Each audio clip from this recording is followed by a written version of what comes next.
Few know. And, but days after death, Jesus made a particular encounter with Peter. A simple conversation. But it contained a revelation about his fate. And perhaps about yours too. What really happened that morning by the Sea of Galilee? And why do historians say these words have changed the history of Christianity? It was dawn. The sun had not yet emerged behind the Galilee hills. Pedro and some disciples had spent the night fishing. But they had caught nothing. Then a voice echoed from the bank length, the net on the right side of the boat. And you will find fish. They obeyed. And the network almost broke up, so full. It was then that John whispered to Peter, "It's the Lord." What happens next is recorded in the Gospel of John, chapter 21.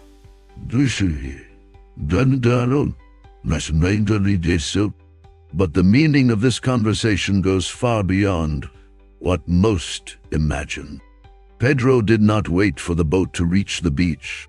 He jumped into the water and swam to Jesus. There, in the face of a lighted bonfire, they were baking fish and fresh bread. They ate together, as so many times before. But Pedro knew there was something not resolved. He had denied Jesus 3 times. Down, and carried that weight. The silence was almost unbearable. Then Jesus said, "Simon, son of John, do you love me more than these?" Peter answered, "Yes, sir, you know that I love you." And Jesus said, "Feed my sheep." The same question came a second time. Once, and then a third. Pedro was distressed.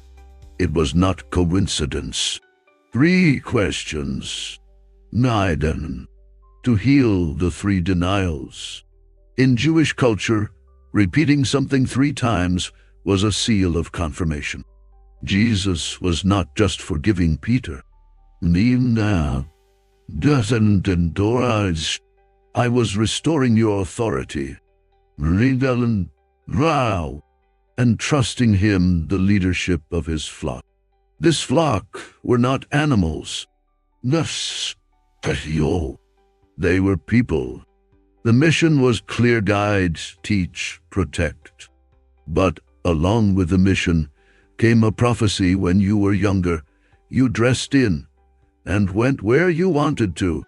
But when you are old, you will extend your hands. And another will wear you and take you where you don't want to go. The evangelist John explains Jesus was indicating the kind of death by which Peter would glorify God. These words would be recorded in his mind forever. Shortly thereafter, the book of Acts records Pedro boldly preaching in Jerusalem, leading, healing, and converting thousands. According to historian Eusebio de Caesarea, Peter became a central figure of the early church, traveling to encourage communities.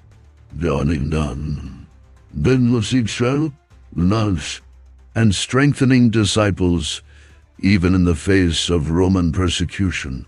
According to historian Dr. Rafael Montero, expert in first-century documents, reports about the resurrection of Jesus are preserved in letters and testimonies written a few years after the facts, and not mere legends created centuries later. Rome, under Emperor Nero, began one of the bloody persecutions against Christians. Historical sources indicate that Peter was in Rome around 64 AD. encouraging the brothers to remain firm. Flavio Josef describes the climate of fear in the city prisons, public executions, human bonfires.